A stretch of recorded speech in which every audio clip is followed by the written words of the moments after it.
예수를 믿는다는 것은 예수로 말미암아 은혜로 구원을 받았다 하는 것을 믿는다 하는 의미입니다.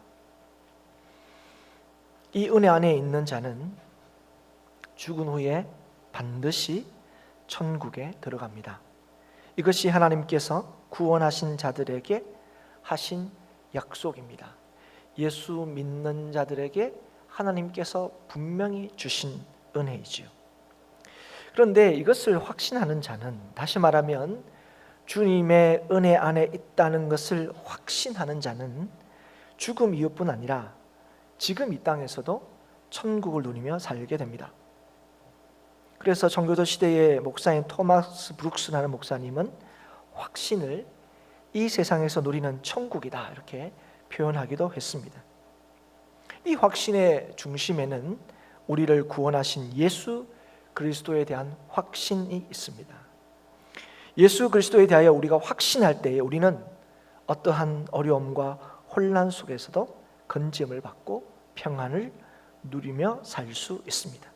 그래서 확신을 성도의 방주다 이렇게 말하기도 합니다.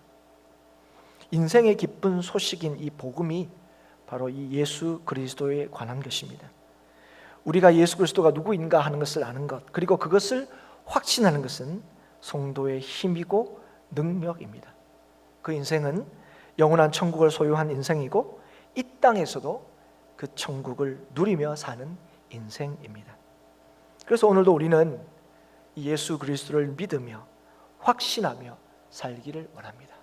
이 믿음에서 떠나지 않기를 원합니다. 이 믿음에서 흔들리지 않기를 원합니다. 이 믿음으로 하나님께서 약속하신 그 영원한 기쁨을 오늘 우리의 것으로 누리며 살기를 원하는 것이죠. 오늘 우리가 함께 읽은 이 말씀은 바로 이 은혜를 받은 자들이 이 은혜를 누리며 사는 길이 어디에 있는지를 우리에게 잘 보여주고 있습니다. 오늘 말씀에 보면 옥에 갇혀 있는 이 세례 요한이 그의 제자들을 예수님께 보내고 있습니다. 세례 요한은 헤롯의 미움을 받아서 옥에 갇히게 되었는데요, 그 옥에 갇혀 있는 이 세례 요한이 그의 제자들을 예수님께 보낸 까닭은 오늘 말씀에 보면 예수님께서 하신 일 때문이었다 말씀하고 있습니다.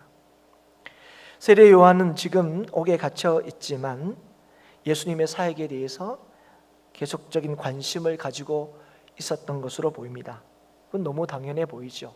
왜냐하면 이 세례 요한이 예수님을 세상에 하나님께서 보내신 메시아로 증언하고 또 증거했던 인물이기 때문에 그렇습니다. 그래서 옥에 갇혀 있을 때 아마 제자들이 면회를 오면 예수님께서 어떻게 지금 하고 계시는지에 대한 관심을 보였을 것이고 또 예수님께서 어떻게 사역하고 있는지를 물었을 것입니다. 그런데 제자들로부터 예수님께서 감옥에 갇히기 전에도 하신 그 사역을 알고 있었지만 감옥에 갇힌 이후에도 예수님께서 하신 일들을 듣고 난 뒤 세례 요한이 그의 제자들을 예수님께 보내고 있는 겁니다. 질문을 하나 가지고 보내는 거죠. 그 질문이 무엇입니까? 오실 그이가 당신이오니까 우리가 다른 일을 기다리오리까. 이 질문이 생겼다는 거예요. 이 의문이 생겼다는 거죠. 이 말이 무슨 말입니까?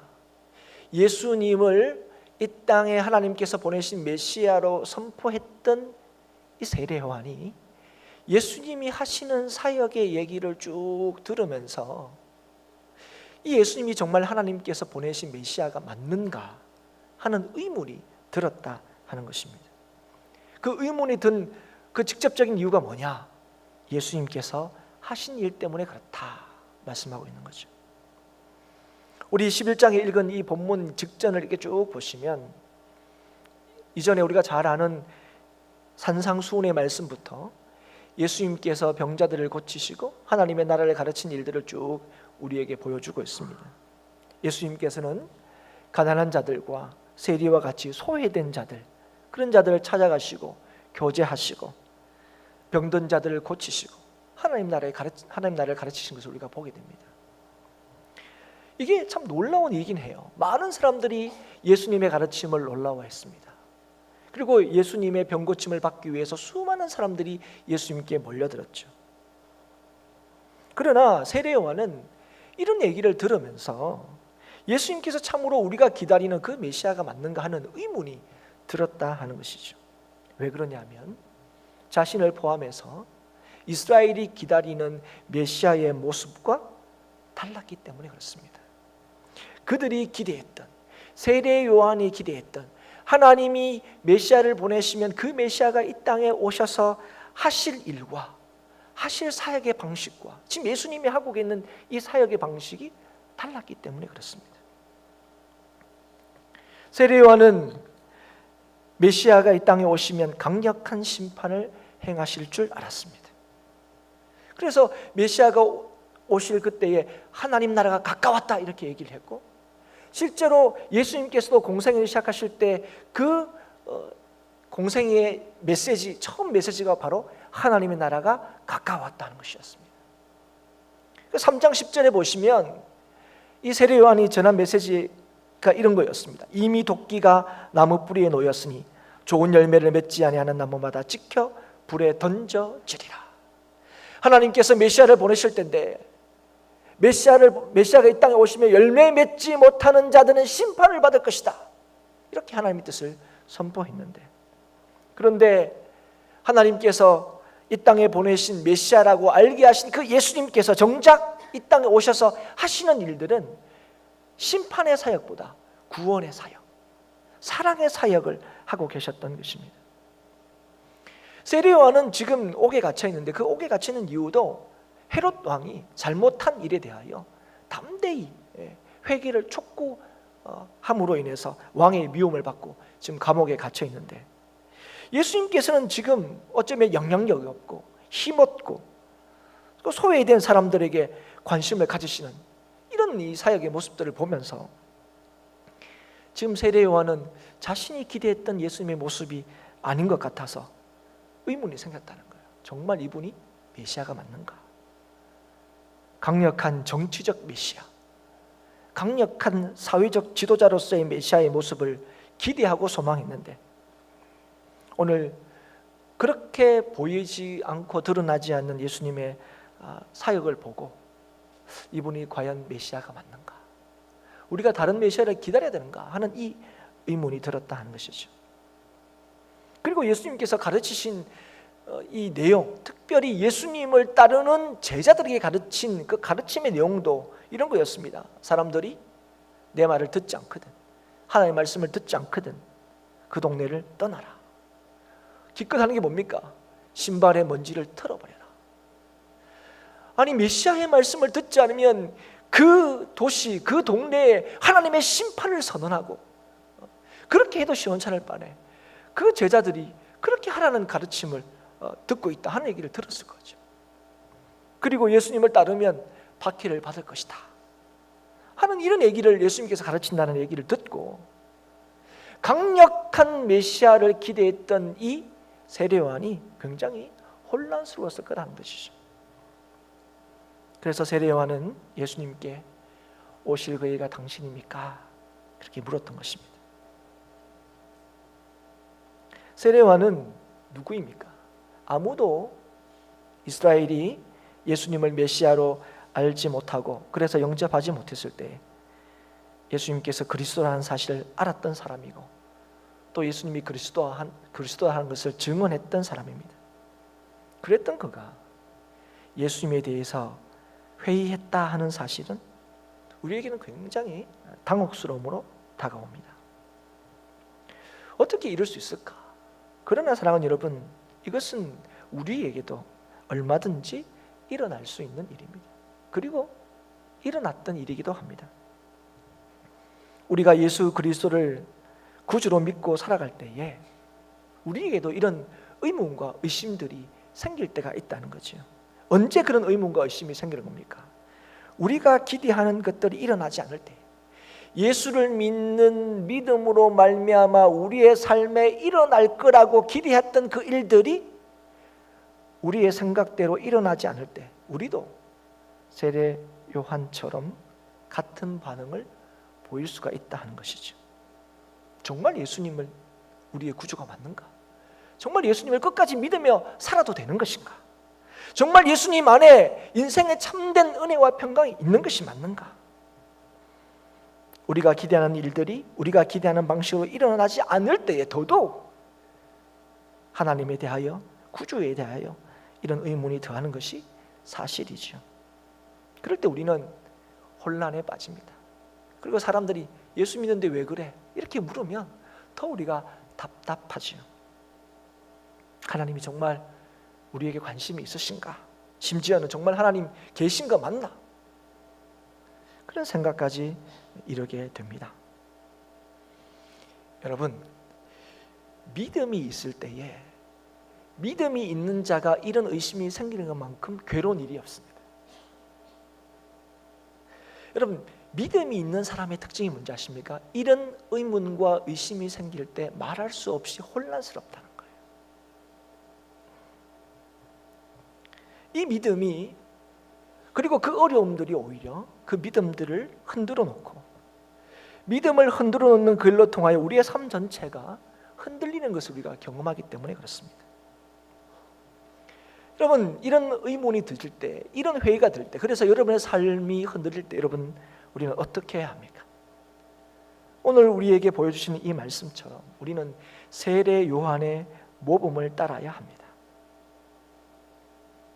세례 요한이 제자들을 예수님께 보냈을 때에 그 상황과 그 심정을 우리가 한번 그려봐야 합니다. 이건 쉬운 일이 아니에요. 이걸 누구나 할 수 있는 일인 것처럼 보이지만 그렇지 않습니다. 누구만 할 수 있느냐? 믿음이 있는 사람만 이렇게 할 수 있는 거예요. 사랑하는 여러분, 세례 요한이 누구라고 그랬습니까? 아무도 예수님이 누구신지를 알지 못할 때 예수님이 그리스도이심을 알았던 사람입니다. 그것은 예수님의 하는 모습들을 보고 그렇게 이해하고 그렇게 결정한 게 아닙니다. 하나님께서 이 세례 요한을 이미 준비하시고 하나님께 이 세례 요한에게 그 믿음을 주신 것이기 때문에 세례 요한은 예수 그리스도를 알아볼 수 있었고 그 예수 그리스도의 길을 예비할 수 있었고 그래서 그 예수 그리스도를 이 땅에 메시아로서 증거하고 선포할 수 있었던 것입니다. 그래서 그 이전에는, 예수님이 나타나시기 이전에는 이 세례 요한이 많은 사람들의 주목을 받았습니다. 오늘도 얘기하죠. 너희가 광야에 왜 나갔느냐? 선지자 보러 나간 거 아니냐? 그래서 많은 사람들이 광야에서 세례 요한의 메시지를 듣기를 원했습니다. 그리고 심지어는 그의 사역이 얼마나 강력했는지 어떤 사람들은 세례 요한에게 이렇게 묻기도 했죠. 당신이 그 선지자냐? 당신이 하나님께서 보내실 그 메시아냐? 이런 질문을 받을 정도로 세례 요한은 강력한 사역을 했던 사람입니다. 그런데 그 세례 요한이 이스라엘을 향하여 뭐라고 증언했습니까? 이 예수님이 하나님께서 보내신 바로 그 메시아다 하는 사실을 강력하게 선포했죠. 그래서 심지어는 세례 요한을 따랐던 제자들이 예수님의 제자가 되기 위해서 그를 떠났을 때도 그가 뭐 했습니까? 거기에 대해서 아무런 그게 없었어요. 마땅히 그렇게 해야 된다고 생각했습니다. 나는 그의 신들매도 풀기도 감당치 못할 자이다. 오히려 그렇게 고백했죠. 그런데 지금 그런 세례 요한이 지금 어떤 마음을 품고 있는 거예요?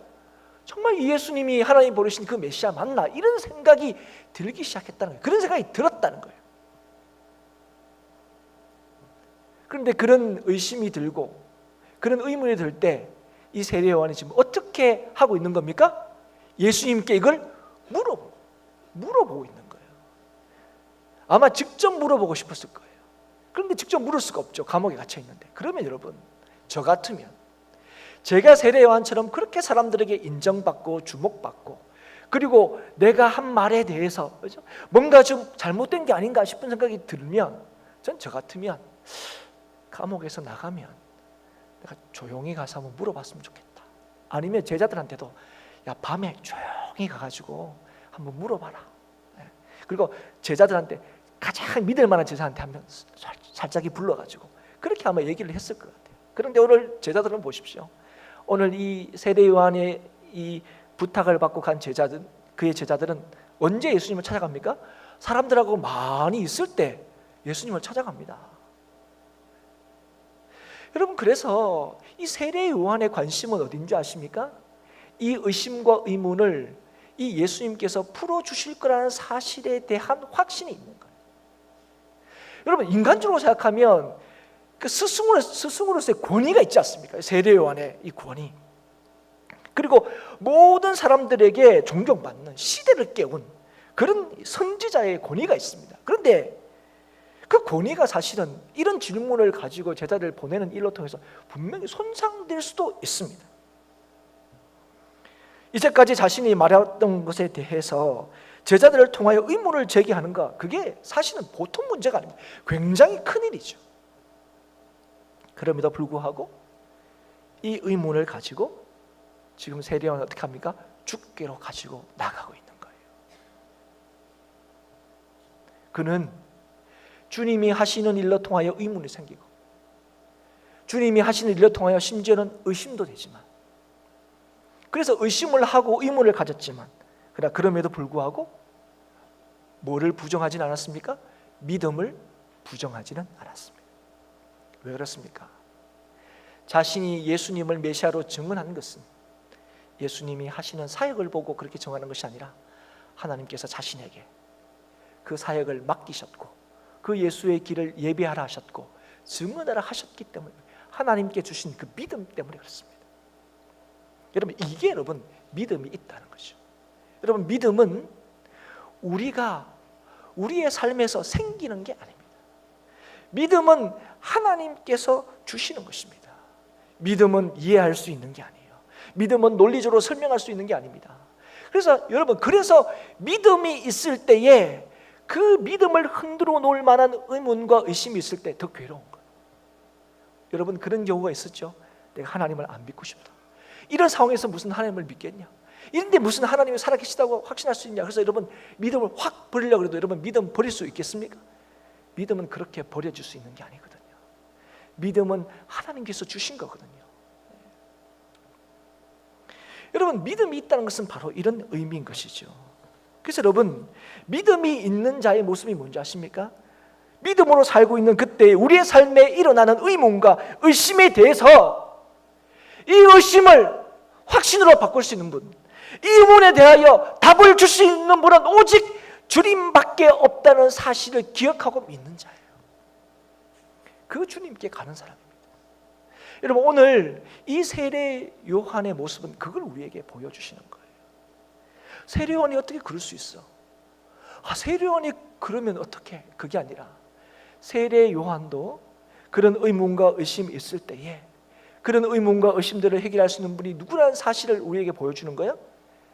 그 예수님 때문에 의문이 생겼는데, 예수님이 하신 일 때문에 의심이 생겼는데, 그러나 그 의심과 의문을 해결할 수 있는 분은 오직 주님밖에 없다는 사실을 그가 기억하고 주님께로 나아갔다는 거예요.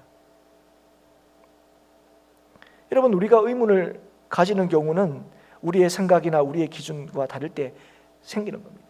근데 문제가 뭐냐면, 그렇게 우리의 기준으로 그게 틀렸다 이렇게 생각하면 모든 게 다 틀린 것처럼 여기는 것, 그렇게 판단이 되고 그렇게 보이는 게 문제입니다. 우리가 신앙생활 때도 마찬가지죠. 우리가 어떤 일들을 판단하고 우리가 어떤 일들을 결정할 때 이게 틀렸다 그러면 그게 명명백백하게 그게 자기 기준으로 모든 것들을 다 생각해 버리는 거죠. 여러분, 우리가 신앙생활 때 주의해야 할 것은 이것입니다. 어떤 상황들을 보고 그걸 느끼고 그걸 판단하는 것 우리가 맞습니다. 그러나 그 상황들을 바르게 이해하고 그 상황들을 해결하고 그 상황들을 이겨낼 수 있는 것은 우리에게 있지 않습니다. 우리의 능력으로 우리의 삶을 사는 게 아닌 거예요.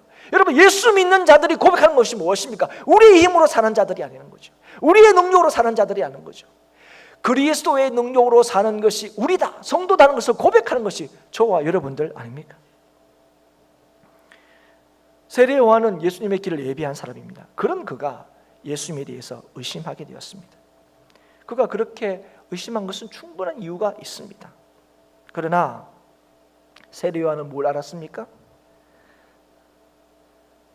그러나 그 해결조차도, 그 의심조차도 해결할 수 있는 것은 주님밖에 없다는 사실을 간과하지 않았다는 거예요. 그래서 여러분, 자기의 체면, 자기의 권위, 이게 무슨 의미가 있습니까? 자기의 이 의문을 가지고 당장 해결해야 되는 거죠. 당장. 사람들이 나를 어떻게 생각할까? 그게 중요하지 않죠. 이런 의심을 해결할 수 있는 분은 오직 주님밖에 없다는 믿음이 그에게 있었던 거예요. 그래서 물었던 겁니다. 예수님의 이야기를 듣고 싶은 거죠. 사랑하는 여러분, 이게 중요합니다. 여러분, 예수 믿는 사람들이 이게 중요해요. 내 생각이 중요한 게 아닙니다. 여러분, 우리가 신앙생활 할 때 10년 신앙생활하고 30년 신앙생활하고 목사가 되고 장로가 되면 자기 생각이 맞는 것처럼 생각해요. 자기가 모든 것을 다 아는 것처럼 생각해요. 사랑하는 여러분, 내 생각이 아니면 다 아닌 것처럼 생각하면 안 됩니다. 내 생각이, 내 판단이 최종적인 것이 될 수 없습니다. 주님이 언제나 어떤 상황이든 우리의 최종적인 해답이 된다는 사실을 알아야 합니다. 여러분, 절대로 착각하시면 안 돼요. 여러분, 우리는 자꾸 그렇게 해요. 우리가 우리 인생을 가장 잘한다. 여러분, 정말 그렇습니까? 여러분, 그런 말 있죠? 장기나 바둑 두시면 이게 둘 때는 잘 안 보이던 게 옆에서 보면요, 이게 너무 잘 보여요. 왜 그럴까요? 단순한 거. 우리 인생의 중요한 길을 볼 때 우리가 옆에 사람들 물어보잖아요. 당신 생각은 어떡하냐? 왜 물어봅니까? 내가 못 보는 걸 옆에 사람은 볼 수 있을 거라고 생각하기 때문에. 그래서 여러분, 그걸 아는 사람들은 조언을 구하고 그 조언을 잘 듣는 사람도 지혜로운 인생을 사는 사람들을 우리 얘기하지 않습니까? 그런데 여러분, 우리가 어떻습니까? 그래도 우리가 그래도 내 인생은 내가 제일 잘한다고 생각해요. 그러나 사랑하는 여러분, 우리 인생은 누가 제일 잘 아십니까? 누가 제일 잘 아십니까? 하나님이 제일 잘 아십니다. 우리는 얼마나 어리석은 줄 아세요? 우리는 단 몇 초 앞에 일어난 일도 알 수 없습니다. 요즘에는 워낙 이런 영상 같은 게 곳곳에 다 있어가지고 요즘에 뉴스나 이런 거 보면 CCTV에 찍힌 모습, 블랙박스에 찍힌 모습, 이런 것들이 간간히 뉴스에 나옵니다. 지난주에는 김해공항인가요? 거기서 이제 차를 가지고 막 하다가 택시하고 이렇게 추돌하는 그런 사건이 있었다 그랬더니 그 영상이 이제 뉴스에도 나오고 또 인터넷에서 이렇게 돌아다닙니다. 저도 그걸 봤는데요. 어떤 사람이 차를 몰고 신나게 달리는데 보니까 택시 운전사가 손님 짐을 내려주고 트렁크를 닫는데 차를 받은 거예요. 우리가 볼 때는 그걸 처음부터 보는 우리는 큰일 나겠다는 생각이 드는데, 그러면 그 택시 운전사는 그걸 알았을까요? 전혀 모르죠. 여러분, 우리 인생이 그런 겁니다. 우리가 우리 인생에 대해서 가장 잘한다고 늘 자신하고, 그렇죠? 늘 그렇게 확신하는 우리들의 인생에 대하여 우리가 아는 게 딱 그 정도인 거예요. 세례 요한의 질문에 대해서 예수님께서 이사야의 말씀을 인용하여 답하십니다. 주님께서 인용한 이사야의 말씀들은 메시아의 출현을 예언하면서 계시하신 내용들이죠. 그 내용의 뜻이 뭡니까? 예수님의 사역이 세례 요한의 생각에는 이게 정말 메시아의 사역이 맞는가 싶은 생각이 든다 할지라도 자기의 생각과 다를 수 있지만, 그러나 예수님께서 하시는 이 일들은 하나님께서 보내신 메시아가 하시는 일이라는 사실을 말씀해주고 있는 거예요. 그래서 예수님의 이 이사야 말씀을 인용한 것은 단순히 요한의 질문에 대하여 자신을 변호하시는 것이 아니라 말씀으로, 변하지 않는 영원하신 하나님의 말씀으로 자신이 메시아이심을 실제로 증거하신 것입니다. 그래서 요한의 제자들에게 얘기하죠. 너희들이 가서 듣고 보는 것을 요한에게 전하라. 이사야의 말씀에 하나님께서 말씀하신 그 말씀이 실제로 지금 이루어지고 있다는 것, 여러분 이걸 지금 세례 요한이 알고 있습니까? 모르고 있습니까? 알고 있습니다. 알고 있어요. 그런 일들 때문에 사실은 의문이 생긴 건데 지금 얘기하는 거예요. 이 일들이 하나님의 말씀대로 이루어지는 것이다. 사랑하는 여러분, 우리가 예수 그리스도를 주로 영접하고 믿는 것은 상황 때문이 아닙니다. 우리가 읽어볼 때는 우리의 인생 가운데 여러 가지 상황에서 하나님을 만나고 그리고 하나님을 믿게 되었지만, 그러나 분명한 것은 그 상황이 예수님을 우리의 구주로 고백하고 영접한 결정적인 이유가 아니라는 거예요. 그 일들은 과정일 뿐입니다. 여러분, 예수님께서 우리에게 믿음을 주실 때 그래서 이렇게 됐다, 그렇게 절대로 주시는 게 아니에요.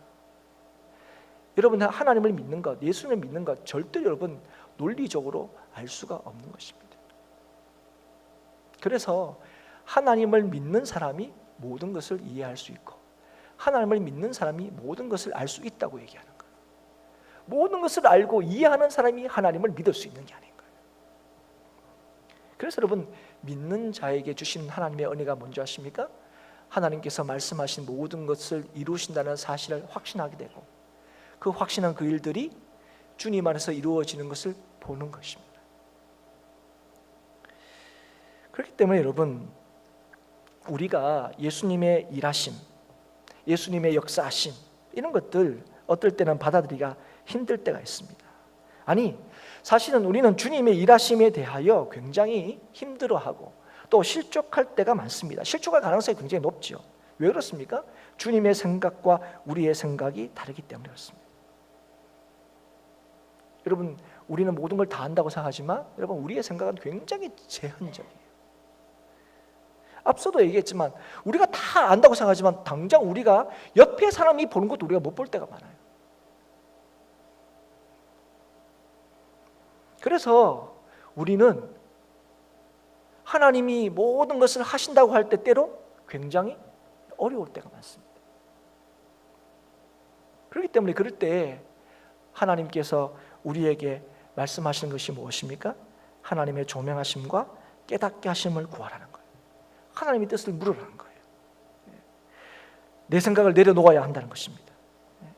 예수님의 뜻은 나의 모든 것에 영향을 끼치는, 잠시 영향을 끼치는 것이 아니라 영원히 영향을 끼치는 유일하고 영원한 진리임을 우리가 안다면, 그 상황 앞에 내 판단이 옳다고 주장하는 것이 아니라 그 모든 상황을 아시고 그것들을 내 상황에 허락하시는 하나님의 뜻을 찾고 구하고 물어야 한다는 것이죠.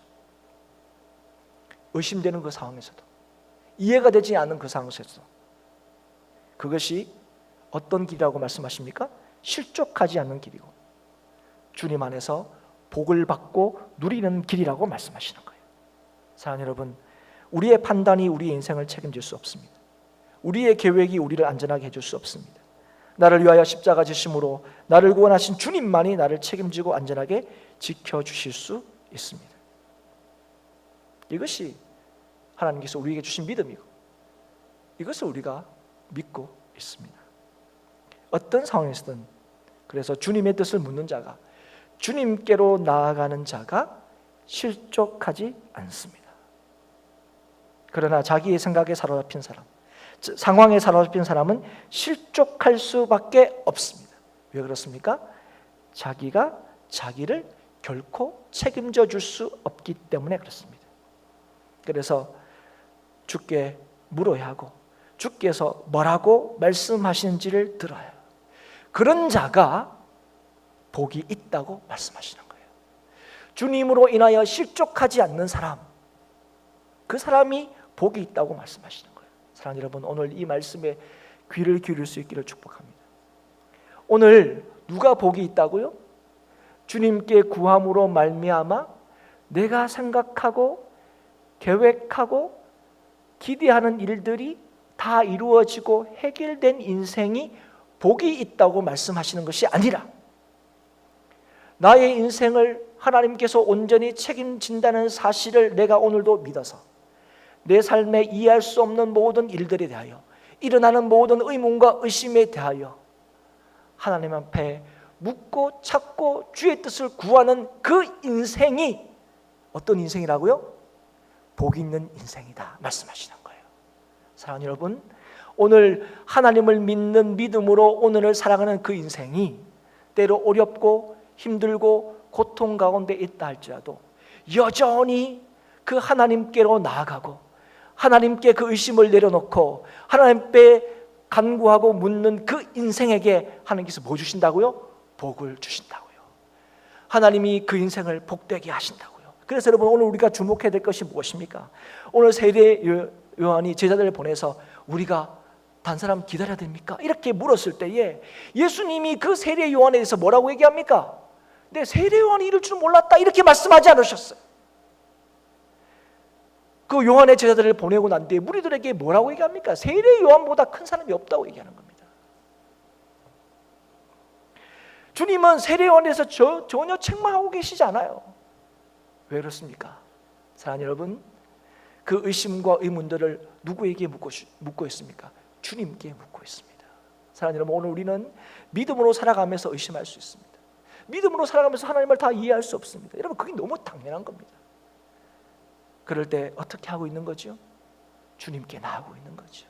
그 의심과 의문을 해결할 수 있는 분은 하나님밖에 없다는 사실을 알고 그 주님께 나오는 사람, 그 사람을 지금 주님께서 칭찬하고 있는 것입니다. 그는 예수님의 길을 예비했던 사람이요, 예수님을 메시아로 증언했던 사람입니다. 그리고 그 사람이 여전히 그 예수님께 자기의 연약함들, 자기의 의심들을 묻고 있는 거예요. 그 세례 요한을 향하여 예수님께서 뭐라고 평가하십니까? 여자가 낳은 자 중에 가장 큰 자다. 그런데 여러분, 지금 세례 요한의 형편은 어떻습니까? 세례 요한은 지금 감옥에 있습니다. 그리고 이 시점으로부터 한 1년 정도 있다가 세례 요한은 죽게 됩니다. 감옥에서 1년 동안 고생하다 죽게 되죠. 세상적으로 보았을 때 그는 작은 자라고 할 수 있고 실패한 인생이라고 부를 수 있습니다. 그러나 주님께서는 세례 요한을 향하여 큰 자라고 평가하고 계십니다. 이 평가는 절정적인 평가이고 최종적인 평가이고 변하지 않는 영원한 평가입니다. 하나님께 인정받고 칭찬받는 인생이 큰 자이다 하는 것이죠. 주로 인하여 오늘도 확신을 가지며 사는 자가 어떤 자라고요? 복된 자라고요. 우리를 확신케 하시는 분은 오직 이 주님밖에 없다는 거예요. 그래서 그 다음에 이해할 수 없는 말씀을 하시는데요, 세례 요한이 가장 크다 이렇게 얘기하시놓고, 그러나 이렇게 얘기하시면서 천국에서는 극히 작은 자가 세례 요한보다 크다 이렇게 말씀하시는 거예요. 크다, 작다, 큰 자와 작은 자에 대한 해석은 여러 가지가 있지만 대체적으로 이 작은 자는 누구를 가르치느냐?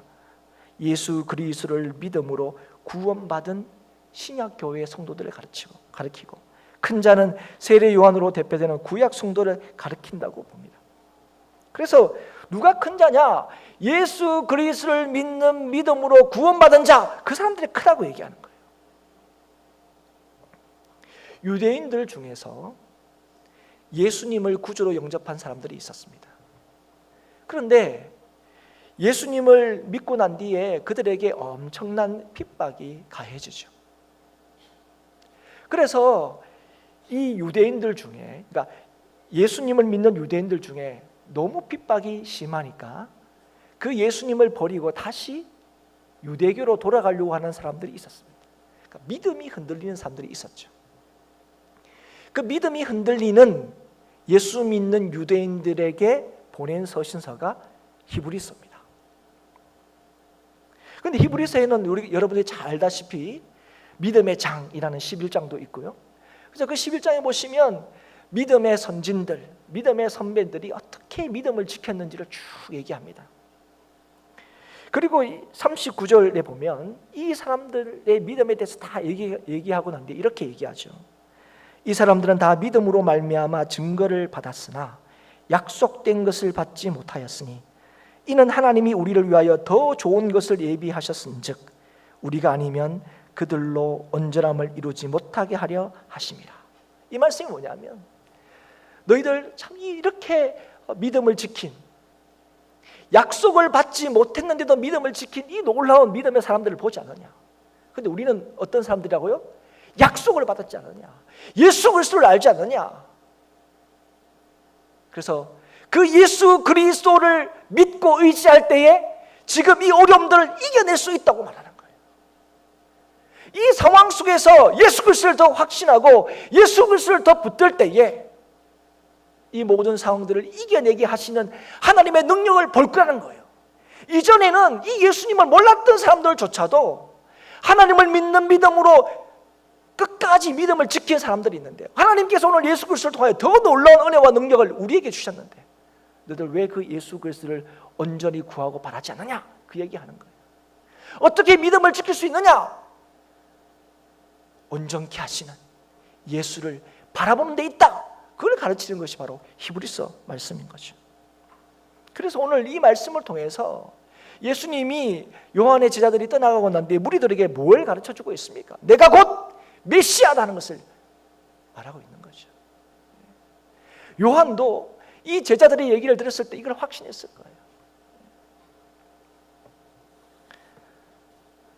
사랑하는 여러분, 여러분 어떻습니까? 믿음의 확신을 가지고 살고 계십니까? 아니면 믿는다고 하지만 여전히 의문이 드시고 의심이 되고 또 이런저런 상황으로 인하여 힘들어하고 계십니까? 왜 힘들어하십니까? 우리의 삶이 우리의 뜻대로, 우리의 기대대로, 우리의 생각대로 사라지지 않기 때문에 그렇습니다. 그래서 우리의 삶에 대해서 확신이 생기지 않기 때문에 우리가 힘들어하고 예수 믿는데도 왜 이럴까 의심하게 되죠. 그러나 사랑하는 여러분, 우리의 삶에 대한 확신, 그것은 오직 예수 그리스도로 말미암아 생기는 것입니다. 예수님께서 우리를 살리셨고 살리시고 영원토록 살게 하시는 메시아, 곧 그리스도이시기 때문에 그렇습니다. 그래서 예수 그리스도를 믿는 믿음은 오늘도 우리를 세우고 나아가서 세상을 변화시키는 힘이 된다는 사실을 오늘도 잊지 않을 수 있기를 축복합니다. 오직 주님께 우리의 문제 해결이 있습니다. 우리의 생각으로 우리의 상황을 판단하지 말고 오늘도 주의 뜻을 물을 수 있기를 축복합니다. 의심이 될 때, 우리의 신앙에 회의가 오고 침체에 빠질 때 우리는 더욱 주님께 집중해야 하고 주의 말씀을 더 의지해야 할 것입니다. 그래서 우리를 크다 칭하신 하나님의 놀라우신 은혜가 오늘 우리의 것으로 확인되고 누려질 수 있기를 바랍니다. 우리의 큼의 기준, 우리의 삶의 안전의 정도는 얼마나 우리가 높은 곳에 있느냐, 얼마나 많은 것을 가지고 있느냐에 있지 않고 얼마나 주님과 밀접한 관계를 맺고 있느냐에 있다는 사실을 오늘도 기억할 수 있기를 바랍니다. 얼마나 예수 그리스도를 확신하고 있느냐, 어떤 문제가 있더라도, 어떤 의심이 있더라도 그 예수 그리스도만이 우리를 온전케 하실 수 있다는 이 믿음과 확신이 있을 때 오늘 우리는 바울처럼 고백할 수 있습니다. 지금 당하는 고난이 장차 올 영광과 좋게 비교할 수 없도다. 이것이 오늘 우리를 이기게 하시는 하나님의 능력입니다. 오늘 예수 그리스도를 믿는 믿음은 오늘 우리에게 주와 함께 누릴 영광의 크기가 얼마나 놀라운지 우리에게 확신시켜 주시는 거예요. 그래서 이 어려움들이 아무것도 아니게 되는 겁니다. 그게 언제 우리의 삶에서 확인되는 겁니까? 오직 예수 그리스도께 우리의 삶을 의탁하고 우리의 의심들을 내어놓고 우리의 연약함을 주 앞에 내어놓고 주의 뜻과 주의 말씀을 듣고 알기를 원할 때 그 인생을 하나님께서 복되게 하시는 거예요. 우리를 복이 있다 하신 그 하나님의 말씀이 실제로 우리의 삶에 이루어지는 것을 바로 그때 우리가 맛볼 수 있다 하는 것입니다. 예수님께서 우리를 살리시고 구원하시기 위하여 이 땅에 오셨습니다. 그리고 예수 그리스도를 믿는 자에게 영원한 생명과 영원한 소망을 약속하셨습니다. 우리를 구원하실 수 있는 유일한 주님께 우리의 모든 의심과 모든 의문과 우리 인생의 모든 불확실함을 다 맡길 수 있기를 바랍니다. 그래서 확신 가운데 우리에게 주신 사명을 따라서 믿음으로 감당하게 하실 줄 믿습니다. 그 확신이 있을 때 오늘도 하나님의 뜻대로 살아가게 하시는 하나님의 역사를 오늘 우리의 것으로 확인할 수 있는 줄 믿습니다. 예수를 믿는 믿음으로 이 땅에서 천국을 누리며 살게 하실 줄 우리는 믿습니다. 오늘도 우리의 안정과 평안과 기쁨은 우리의 생각에 달려있지 않습니다. 우리를 위하여 이 땅에 오신 예수님께 있다는 확신으로 우리에게 오늘도 주시는 하나님의 놀라우신 복을 누릴 수 있기를 주님의 이름으로 축복합니다.